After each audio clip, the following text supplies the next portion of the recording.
시어머니 팔순잔치 날 저는 축의금 봉투를 받았습니다. 제 이름이 적힌 봉투였습니다. 그 안에는 돈이 아니라 쪽지 한 장이 들어 있었습니다.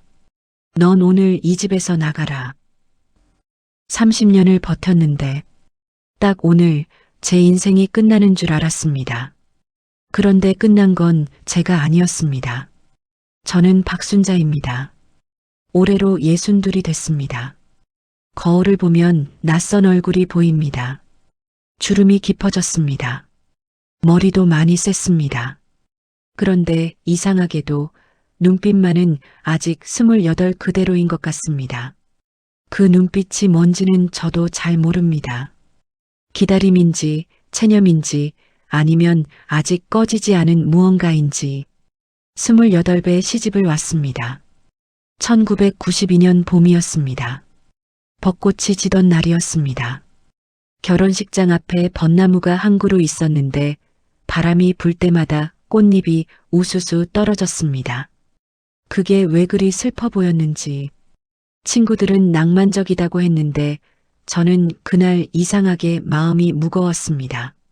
지금 생각하면 그게 예감이었던 것 같습니다. 남편 이름은 이재호입니다. 삼형제 중 막내였습니다. 키가 크고 말이 없는 사람이었습니다. 처음 만났을 때는 그 조용함이 듬직해 보였습니다. 나중에 알았습니다. 그 조용함이 무관심이었다는 걸. 시댁은 경기도 외곽의 오래된 단독주택이었습니다. 마당이 있고 감나무가 한 그루 있었습니다. 처음 봤을 때는 정겨워 보였습니다. 여기서 살면 좋겠다는 생각도 잠깐 했습니다. 하지만 그 집이 30년 동안 저를 얼마나 짓누를지는 몰랐습니다. 시어머니 성함은 최복순입니다. 그해 53이셨습니다. 지금은 83이 되셨습니다. 처음 뵀을 때는 인자해 보이셨습니다. 우리 순자 왔어? 고생했지? 그렇게 말씀하셨습니다. 저는 그 말이 좋았습니다. 오래 좋았으면 좋겠다고 생각했습니다. 그 말이 결혼 첫날 마지막으로 따뜻하게 들린 말이었습니다. 시아버님 이름은 이기수입니다. 말씀이 적고 눈이 깊은 분이셨습니다. 저를 보실 때마다 뭔가 말씀하려다 참는 것 같은 표정을 지으셨습니다. 그때는 그 표정이 뭔지 몰랐습니다. 나중에야 알았습니다. 아버님은 알고 계셨던 겁니다. 이 집에서 제가 어떻게 살게 될지를. 결혼한 지 사흘째 되던 날이었습니다. 아침 일찍 시어머니가 방문을 두드리셨습니다. 순자야, 일어났어? 네, 어머니. 오늘 큰집 제사야. 전 부쳐야 하는데 손이 필요해. 저는 아무 말 없이 일어났습니다. 신혼 사흘째였습니다. 부엌에 가니 재료가 쌓여 있었습니다. 명태포, 동태, 두부, 고사리, 도라지. 양이 어마어마했습니다. 어머니, 저 혼자 다 해요? 아이고, 나도 도와주지. 같이 하자. 하지만 시어머니는 2시간 내내 옆에 앉아서 TV를 보셨습니다. 저 혼자 기름 냄새 맡으며 전을 부쳤습니다. 손이 다 부르텄습니다. 그날 첫째 며느리 미영 씨가 왔습니다. 강남에서 내려온다고 했는데 점심즈음에 도착했습니다. 어머니, 저 왔어요. 목소리부터 달랐습니다. 밝고 가볍고 걱정이 없는 목소리였습니다. 미영아, 왔어? 어서 와, 앉아. 시어머니 목소리도 달라졌습니다. 제가 들어본 것 중 가장 따뜻한 목소리였습니다. 미영 씨는 부엌에 한 번도 안 왔습니다. 거실에서 시어머니와 이야기하고 웃고 과일을 깎아 먹었습니다. 저는 전을 부치면서 그 웃음소리를 들었습니다. 이상하게 눈물이 나려고 했습니다. 참았습니다. 신혼 사흘째에 울면 안 된다고 생각했습니다. 제사가 끝나고 설거지도 제가 했습니다. 미영 씨는 남편과 먼저 올라갔습니다. 어머니, 저 올라갈게요. 순자 씨 수고했어요. 그 말 한마디가 전부였습니다. 수고했다고 했지만 눈도 안 마주쳤습니다. 그날 밤 남편한테 말했습니다. 여보, 나 오늘 좀 힘들었어. 왜? 제사 음식 혼자 다 했잖아. 어머니도 계셨잖아. 어머니는 TV 보셨는데 남편은 잠시 침묵하더니 말했습니다. 원래 그런 거야. 우리 집이 원래 그래. 그리고 돌아 누웠습니다. 저는 천장을 오래 봤습니다. 그 후로 1년이 지났습니다. 아이가 생겼습니다. 딸이었습니다. 이름은 이수아라고 지었습니다. 시어머니는 아이를 보시더니 이렇게 말씀하셨습니다. 딸이네. 아들이었으면 더 좋았을 텐데. 저는 웃으며 넘겼습니다. 속으로는 뭔가 무너지는 소리가 났습니다. 수아가 돌이 지나고부터는 더 바빠졌습니다. 시어머니는 자주 아프셨습니다. 순자야, 나 병원 좀 데려다 줘. 순자야, 약 좀 타다 줘. 순자야, 오늘 무릎이 너무 아픈데 찜질 좀 해줘. 저는 아이 없고 시어머니 모시고 병원을 오갔습니다. 둘째 며느리 정숙 씨는 부산에 살았습니다. 사업을 한다고 했습니다. 1년에 2번 명절 때만 왔습니다. 올 때마다 비싼 과일 세트를 들고 왔습니다. 어머니, 건강하셔야 해요. 시어머니는 그 말에 꽃처럼 웃으셨습니다. 우리 정숙이는 올 때마다 이렇게 챙겨주네. 저는 365일을 챙겼습니다. 과일 세트는 없었지만 매일 전화했습니다. 매달 반찬을 해갔습니다. 매 계절 이불을 빨아들였습니다. 하지만 시어머니는 저에게 단 한 번도 우리 순자는 정말 고맙다고 하지 않으셨습니다. 결혼 5년째 되던 해 시아버님이 쓰러지셨습니다. 뇌졸중이었습니다. 병원에서 3개월을 계셨습니다. 저는 그 3개월 동안 매일 병원에 갔습니다. 수아를 친정 어머니께 맡기고 매일 버스를 타고 병원에서 시아버님 식사를 챙겼습니다. 미영 씨는 2번 왔습니다. 정숙 씨는 1번 왔습니다. 퇴원하시고 나서 시아버님은 많이 달라지셨습니다. 말씀을 잘 못하셨습니다. 손이 떨렸습니다. 하지만 눈빛은 여전하셨습니다. 어느 날 아버님이 제 손을 잡으셨습니다. 떨리는 손으로 꼭 쥐셨습니다.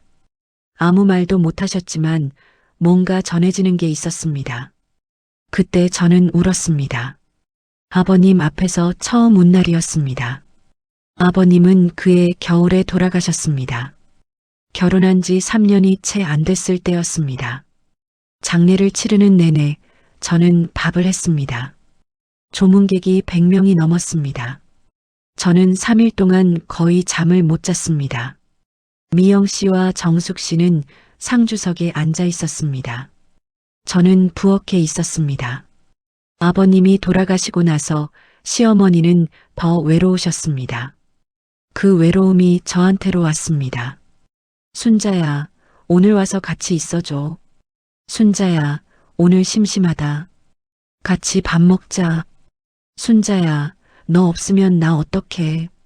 저는 그 말들을 믿었습니다. 필요한 사람이라는 말로 들었습니다. 지금 생각하면 참 순진했습니다. 결혼 10년이 지났습니다.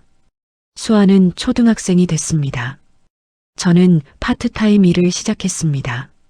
마트 계산원이었습니다. 남편 월급만으로는 빠듯했습니다. 시댁 관리비도 세금도 우리 몫이었습니다. 내가 옆에 사니까 내가 내는 게 맞지. 시어머니 말씀이었습니다. 그 집 보일러가 고장났을 때도 우리가 고쳤습니다. 지붕이 셀 때도 우리가 수리했습니다. 담장이 무너졌을 때도 우리가 돈을 댔습니다. 남편은 군말 없이 했습니다. 저도 군말 없이 했습니다. 그게 당연한 줄 알았습니다. 결혼 15년째 되던 해였습니다. 추석 전날이었습니다. 저는 아침 7시부터 시댁 부엌에 있었습니다. 송편을 빚고 전을 부치고 나무를 묻혔습니다. 오후가 되자 미영 씨 가족이 왔습니다. 정숙 씨 가족도 왔습니다. 다들 거실에 앉아서 웃고 떠들었습니다. 저녁 준비할 때였습니다. 수아가 거실에서 뛰어들어왔습니다. 엄마, 나도 저기서 같이 놀면 안 돼? 응, 들어가서 놀아. 엄마는 밥 해야 해. 엄마는 맨날 밥만 해. 그 말이 오래 남았습니다. 7살짜리 아이도 아는 걸 어른들은 왜 몰랐을까요? 명절이 끝나고 설거지를 마쳤을 때였습니다. 거실은 조용했습니다. 다들 갔거나 자고 있었습니다. 시어머니 방에서 불빛이 새어나왔습니다. 슬며시 들여다봤습니다. 미영 씨와 시어머니가 나란히 앉아 TV를 보고 계셨습니다. 과일도 먹으면서요. 저를 보시더니 시어머니가 말씀하셨습니다. 순자야. 다 했어? 수고했네. 그리고 다시 TV를 보셨습니다. 저는 돌아 나왔습니다. 그날 밤 남편한테 물었습니다. 여보, 나 이 집에서 어떤 사람이야? 무슨 말이야, 갑자기. 나는 이 집에서 뭐 하는 사람이냐고. 남편은 한참 있다가 말했습니다. 가족이지. 가족이면 같이 앉아서 TV도 보고 과일도 먹어야 하는 거 아니야? 피곤하면 자. 그리고 불을 껐습니다. 저는 어둠 속에 오래 누워 있었습니다. 결혼 20년이 됐습니다. 수아는 고등학생이 됐습니다. 저는 마트 계산원에서 학교 급식 보조원으로 일자리를 옮겼습니다. 시어머니는 더 자주 아프셨습니다. 저는 더 자주 병원에 갔습니다. 그리고 한 가지를 알게 됐습니다. 이게 끝나지 않는다는 것을. 그래도 버텼습니다. 수아 때문이었습니다. 수아가 대학 가는 것 보고 싶었습니다. 수아가 결혼하는 것 보고 싶었습니다. 수아가 행복한 것 보고 싶었습니다. 그게 이유였습니다. 그것만이 이유였습니다. 결혼 25년째 수아가 결혼했습니다. 작은 예식이었습니다. 사위는 착한 사람이었습니다. 결혼식장에서 수아가 저를 꼭 안았습니다. 엄마 고생했어. 많이. 저는 그 말에 처음으로 하객 앞에서 울었습니다. 시어머니는 제 옆에서 말씀하셨습니다. 에이, 왜 울어? 기쁜 날인데. 그리고 또 5년이 지났습니다. 시어머니 팔순이 다가왔습니다. 어느 날 시어머니가 저를 부르셨습니다. 순자야. 네, 어머니. 나 팔순잔치 하고 싶어? 물론이죠. 제가 다 준비할게요. 시어머니가 처음으로 작게 웃으셨습니다. 저도 웃었습니다. 그때는 아직 몰랐습니다. 그 잔치가 30년의 모든 걸 바꿔놓을 줄은요. 잔치 준비가 시작됐습니다. 장소를 알아보고 음식을 정하고 초대장을 만들었습니다. 모두 제가 했습니다. 미영 씨는 알아서 잘하겠지 했습니다. 정숙 씨는 당일에 갈게 했습니다. 남편은 어머니한테 잘해 했습니다. 그런데 준비를 시작하고 며칠이 지났을 때였습니다. 부엌에서 국을 끓이고 있었습니다. 시어머니 방문이 열려 있었습니다. 미영 씨 목소리가 들렸습니다. 저는 멈췄습니다. 미영아, 이 집 있잖냐? 네, 어머니. 내가 너한테 주려고. 국자가 손에서 미끄러졌습니다. 바닥에 국물이 튀었습니다. 저는 그 자리에 굳어버렸습니다. 그 다음에 들린 말은 더 가슴을 찔렀습니다. 어머니, 정말이요? 미영 씨 목소리는 낮아졌습니다. 놀란 척했지만 완전히 놀란 목소리는 아니었습니다. 기다렸던 사람의 목소리였습니다. 그래, 내가 맏며느리잖아. 이 집은 내가 가져야지. 시어머니 목소리는 담담했습니다. 오래 생각한 사람의 목소리였습니다. 저는 부엌 바닥에 흘린 국물을 닦지 못했습니다. 다리가 움직이지 않았습니다. 이 집이 머릿속에서 빠르게 스쳐 지나갔습니다. 보일러 고친 것, 지붕 고친 것, 담장 수리한 것, 관리비, 세금, 수도세. 25년치가 한꺼번에 올라왔습니다. 어머니, 근데 순자 씨는요? 미영 씨가 물었습니다. 저는 숨을 멈췄습니다. 그 말이 저를 위해 하는 말인지 확인하려고 하는 말인지 몰랐습니다. 걔는 괜찮아.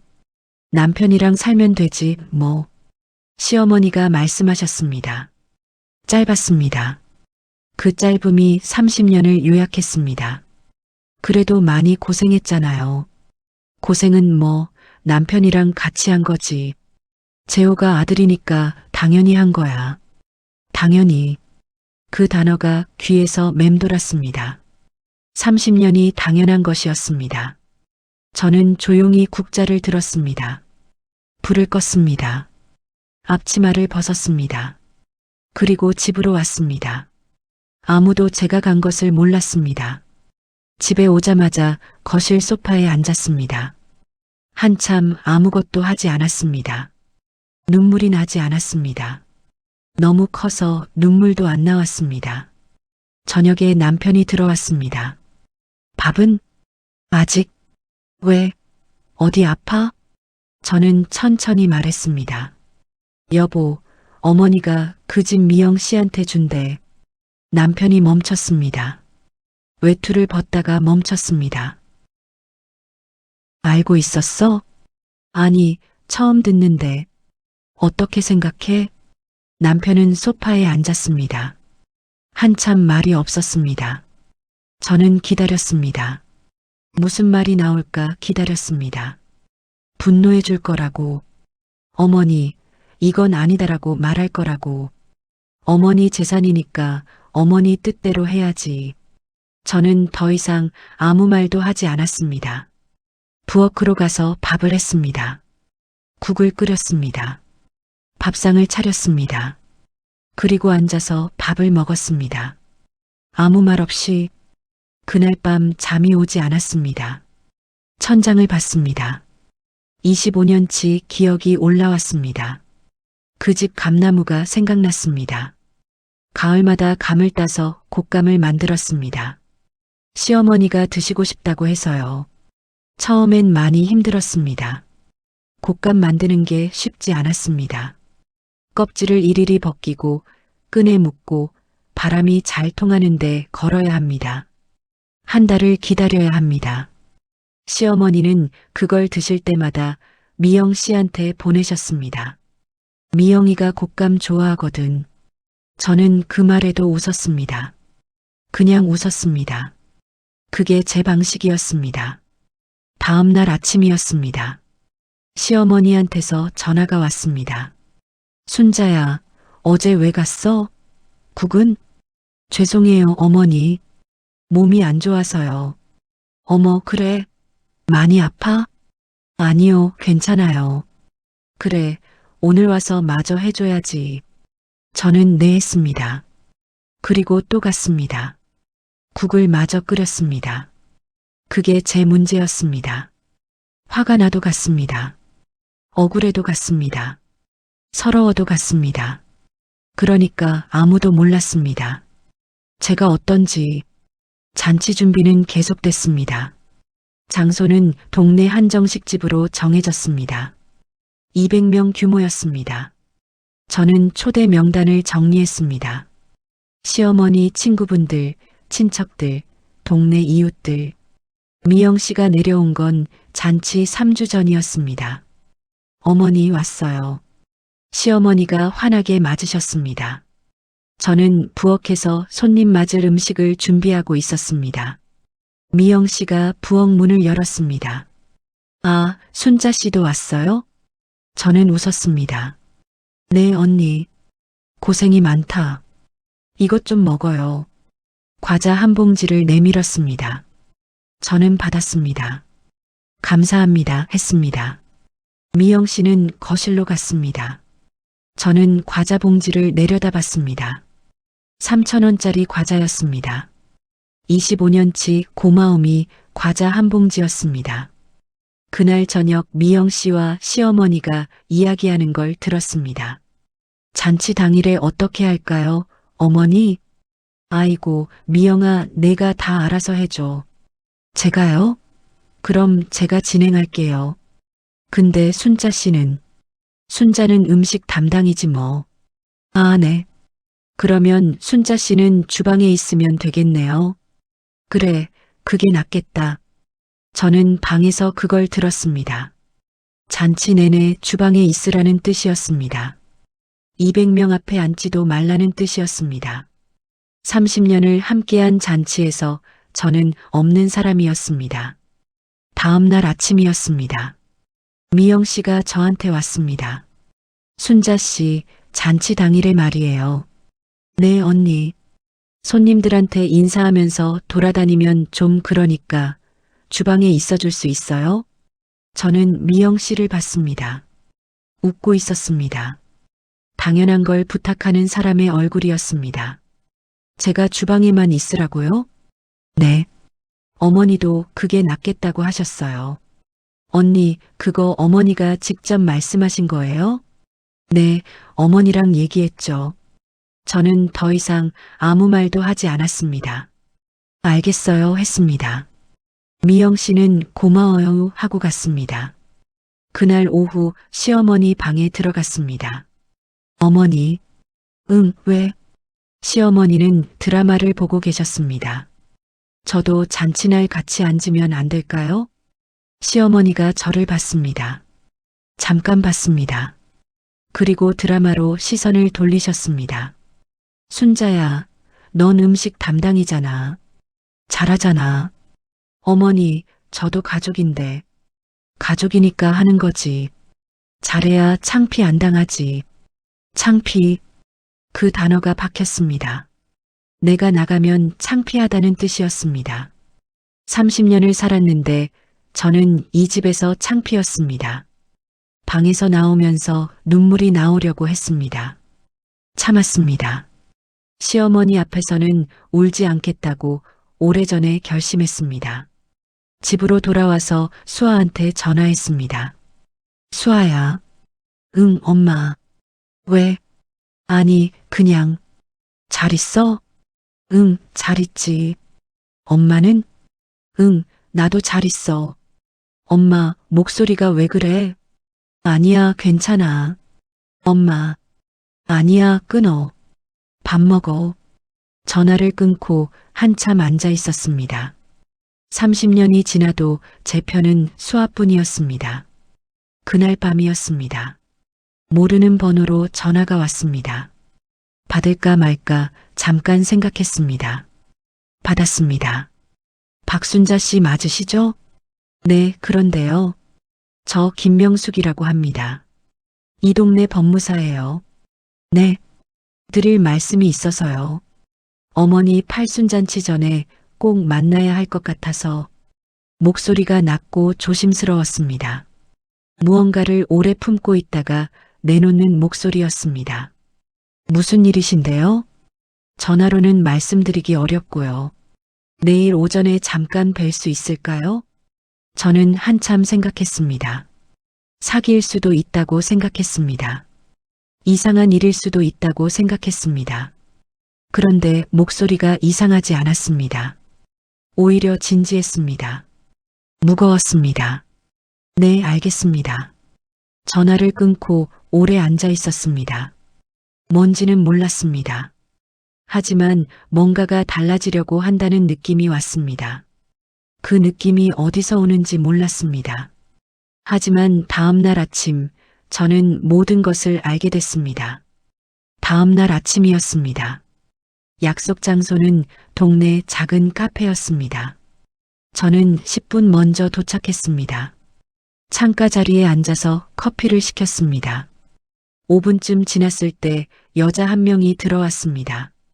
60 초반쯤 돼 보였습니다. 머리가 단정했고 안경을 썼고 서류 봉투를 들고 있었습니다. 저를 보더니 바로 왔습니다. 박순자 씨죠? 네. 저 김명숙입니다. 자리에 앉자마자 그녀가 말했습니다. 오래 망설였어요. 이걸 드려야 하나 말아야 하나. 무슨 말씀이신지. 이 동네에서 30년 넘게 일했어요. 법무일을. 네. 그래서 이 집안 사정을 좀 알고 있어요. 그녀가 서류 봉투를 테이블 위에 놓았습니다. 아직 열지 않았습니다. 이걸 드리기 전에 하나만 여쭤볼게요. 네. 30년 동안 시댁 일 많이 하셨죠?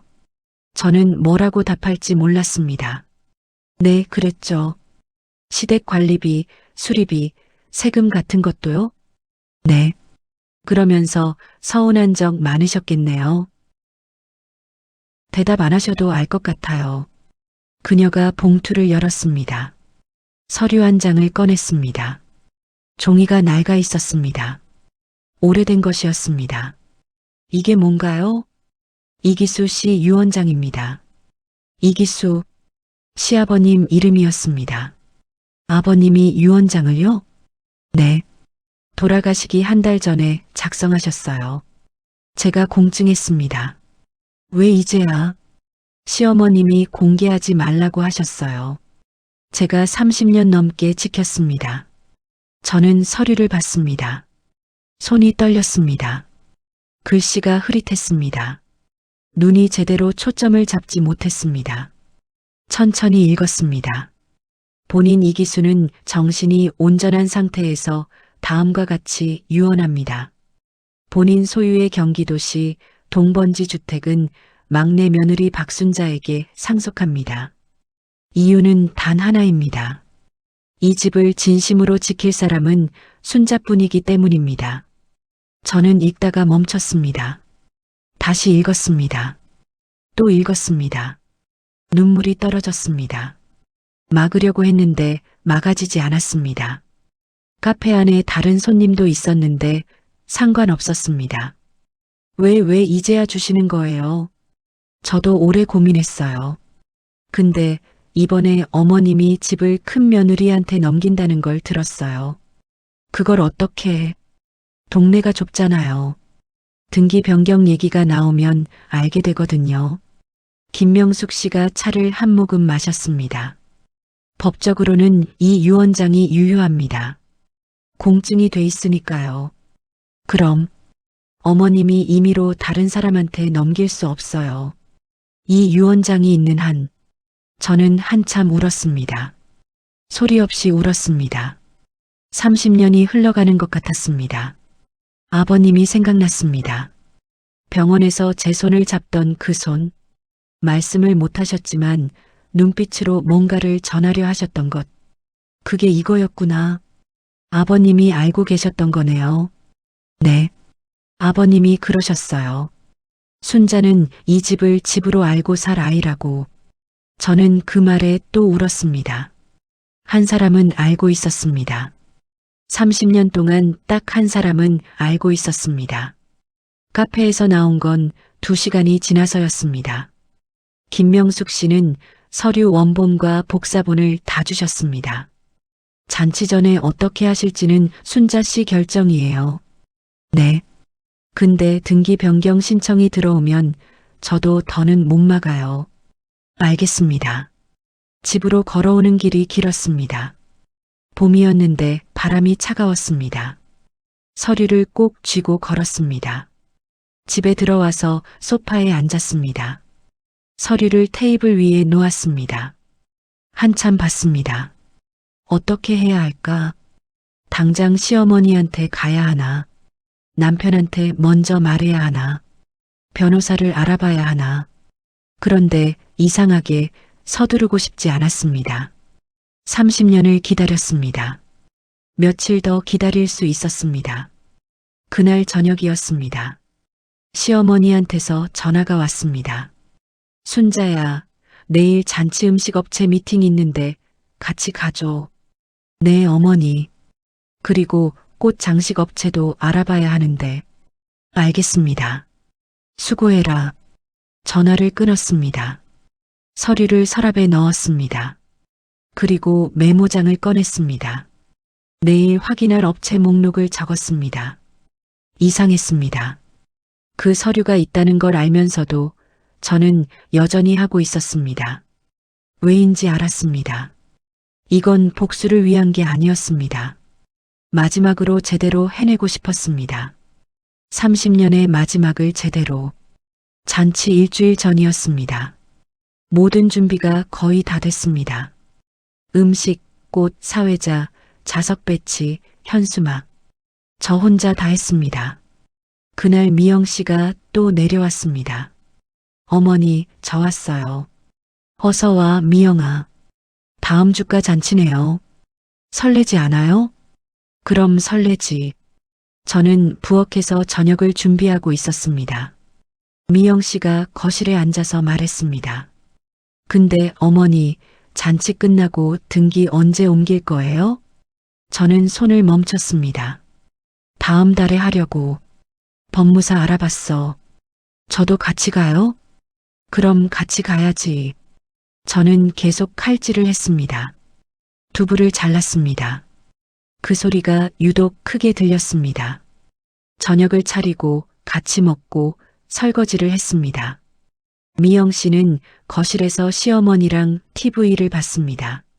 저는 마지막 그릇을 닦으면서 생각했습니다. 다음 달은 없습니다. 등기는 옮겨지지 않습니다. 설거지를 마치고 수건으로 손을 닦았습니다. 앞치마를 벗었습니다. 거실로 들어갔습니다. 어머니, 저 가볼게요.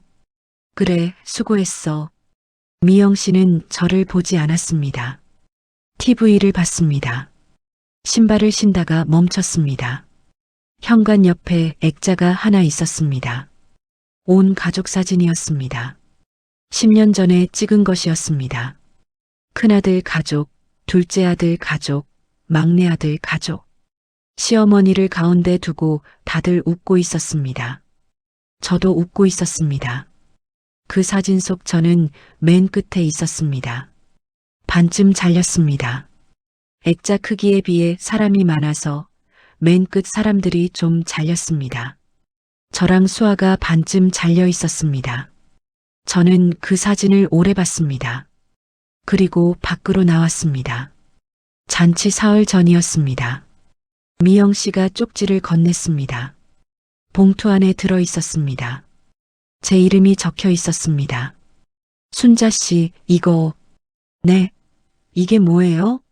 어머니가 전해달라고. 저는 열었습니다.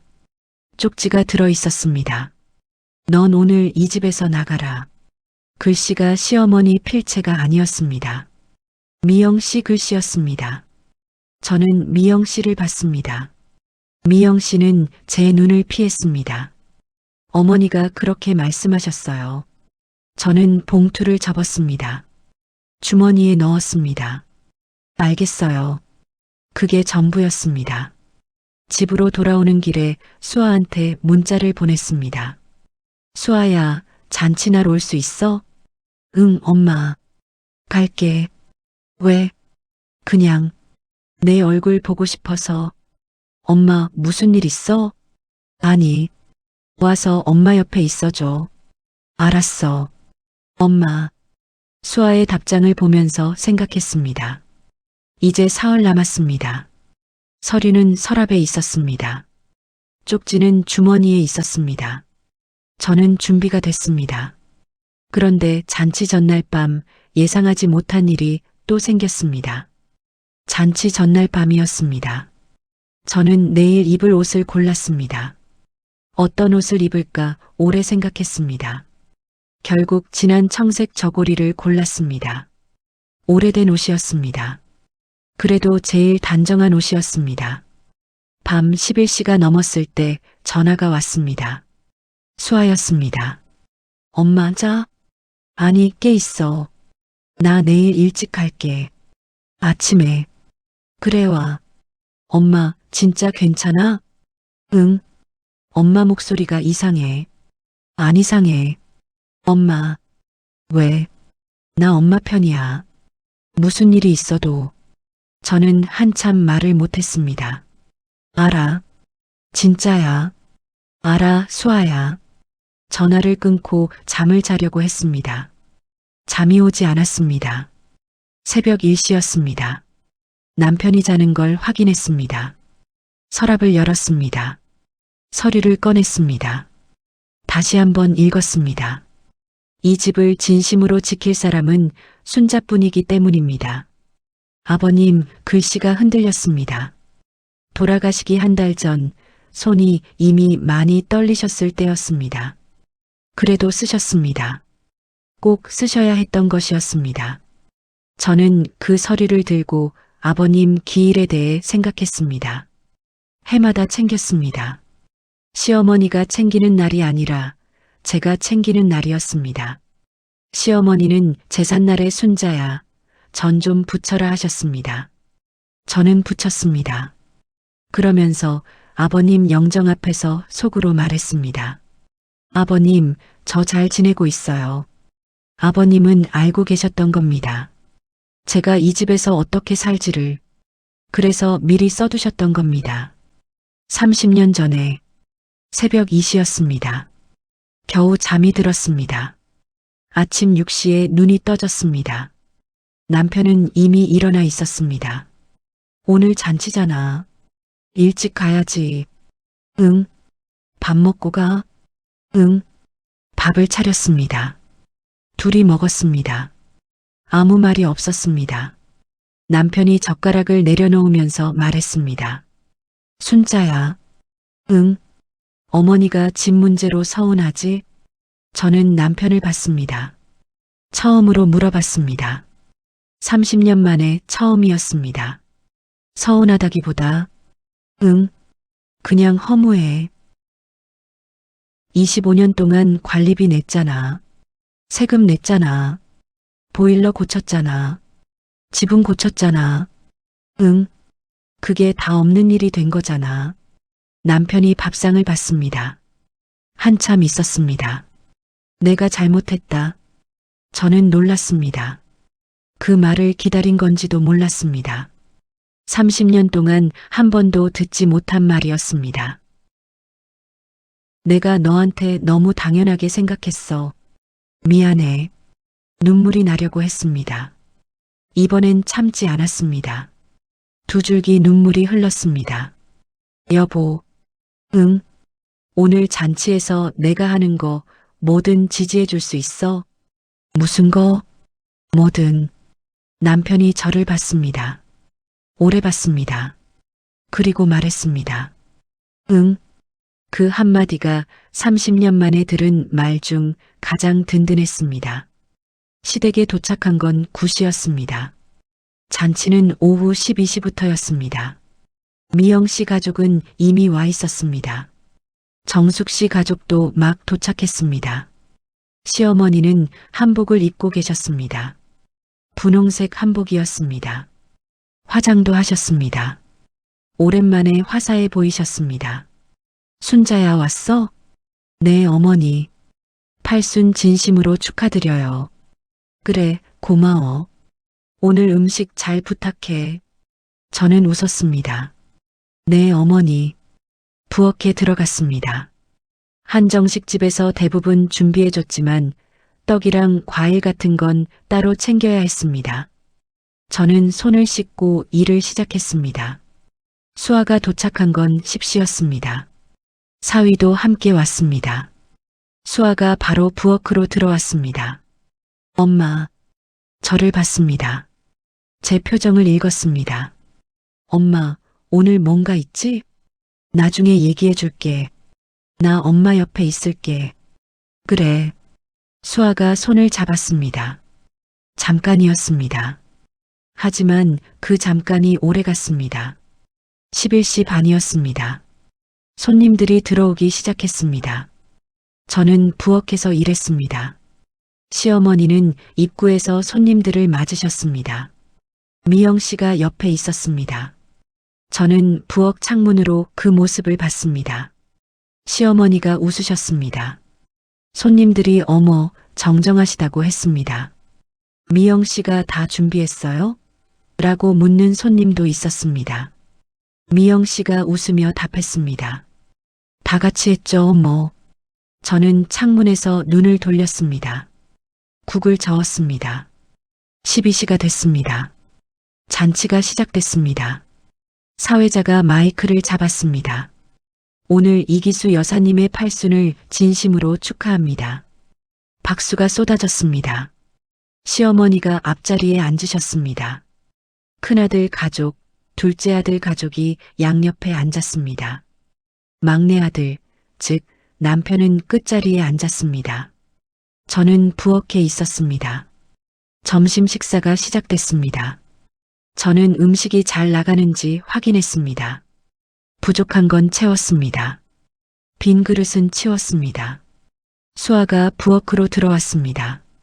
엄마, 밥은 먹었어? 나중에. 엄마, 괜찮아. 언제 할 거야? 저는 수아를 봤습니다. 식사 끝날 때쯤. 나 옆에 있을게. 들어가 있어. 내 자리 있잖아. 싫어. 엄마 옆에 있을 거야. 수아가 부엌 구석에 자리를 잡았습니다. 저는 그 모습을 보면서 생각했습니다. 이 아이 때문에 30년을 버텼는데 오늘 이 아이 앞에서 제대로 서야겠다고 생각했습니다. 식사가 마무리될 즈음이었습니다. 사회자가 말했습니다. 이제 가족분들의 축하 말씀을 듣겠습니다. 미영 씨가 일어났습니다. 어머니, 오래오래 건강하세요. 저희가 잘 모실게요. 박수가 났습니다. 정숙 씨도 일어났습니다. 어머니, 항상 감사해요. 사랑해요. 또 박수가 났습니다.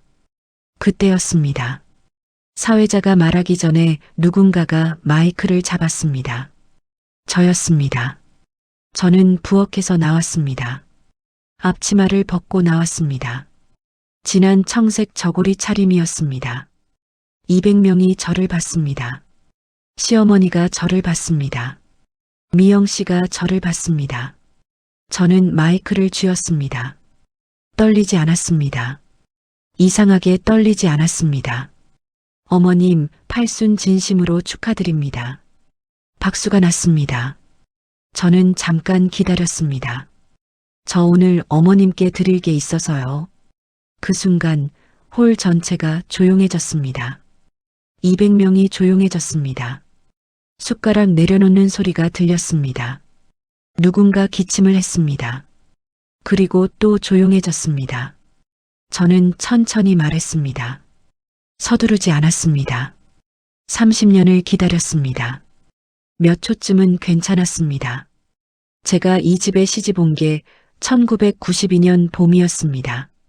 사람들이 들었습니다. 그때부터 지금까지 30년이 됐네요. 시어머니 표정이 굳었습니다. 미영 씨가 저를 봤습니다.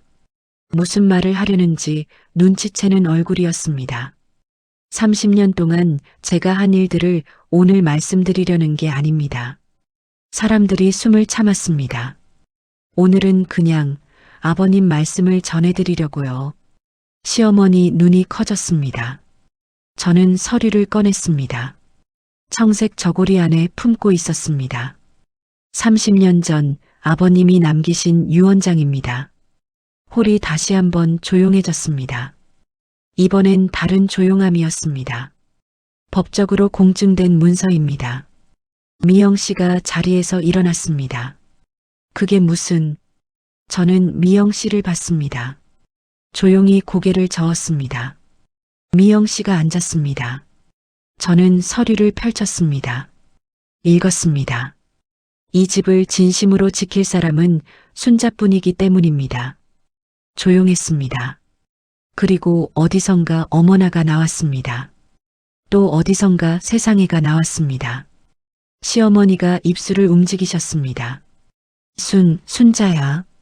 저는 시어머니를 봤습니다. 분노하지 않았습니다. 슬프지도 않았습니다. 그냥 담담했습니다. 어머니, 저 주방 담당이었잖아요. 몇 명이 작게 웃었습니다. 오늘 음식도 제가 다 챙겼습니다. 또 웃음이 났습니다. 그런데 이 집은 제 겁니다. 조용했습니다. 이번엔 아무도 말이 없었습니다. 미영 씨가 일어났습니다. 이게 무슨 소리야?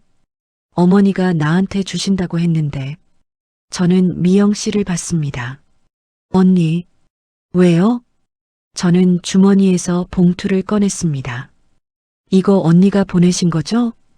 봉투를 열었습니다. 쪽지를 꺼냈습니다.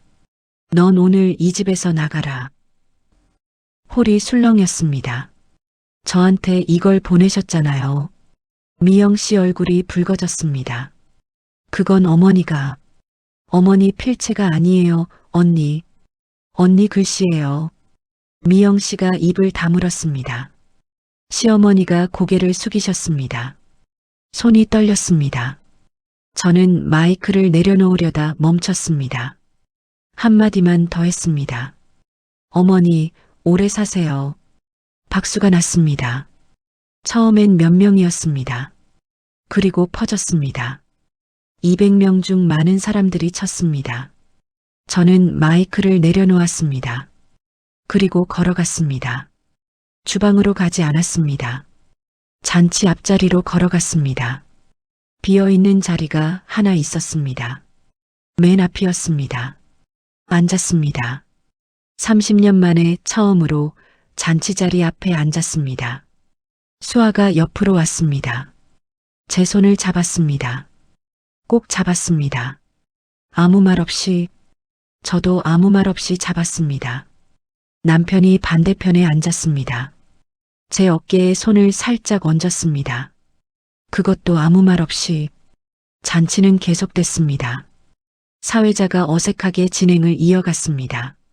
노래가 나왔습니다. 사람들이 다시 술을 마시고 이야기를 나눴습니다. 미영 씨는 자리에 앉아 있었습니다. 말이 없었습니다. 정숙 씨는 저를 한 번 봤습니다. 눈을 마주쳤습니다. 정숙 씨가 먼저 눈을 피했습니다. 시어머니는 오래 고개를 숙이고 계셨습니다. 가끔 손님들이 인사를 드리면 고개를 드셨습니다. 웃으셨습니다. 하지만 예전 같은 환한 웃음이 아니었습니다. 잔치가 끝날 즈음이었습니다. 시어머니가 저한테 오셨습니다. 사람들이 빠져나가고 홀이 조용해졌을 때였습니다. 순자야.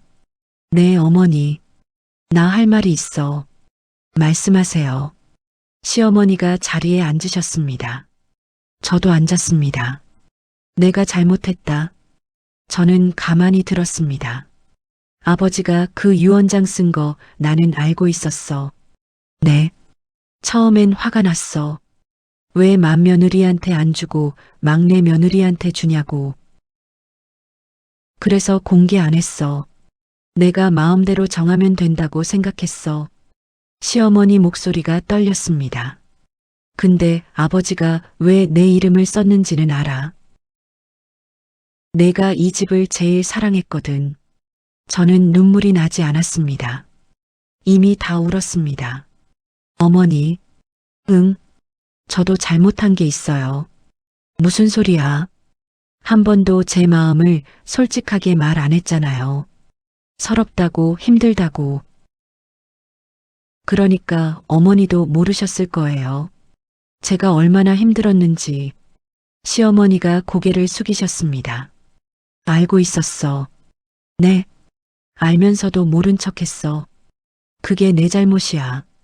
저는 시어머니를 봤습니다. 83이셨습니다. 주름이 많으셨습니다. 손이 작아지셨습니다. 어머니, 저 이 집에서 계속 살 거예요. 그래야지. 어머니도 계속 여기 계셔야 해요. 시어머니가 저를 봤습니다. 눈물이 있었습니다. 그래도 되겠어? 네. 오래 침묵이 있었습니다. 그게 전부였습니다. 사과도 짧았고 화해도 짧았습니다. 30년의 이야기를 말로 다 할 수는 없었습니다. 그래도 충분했습니다.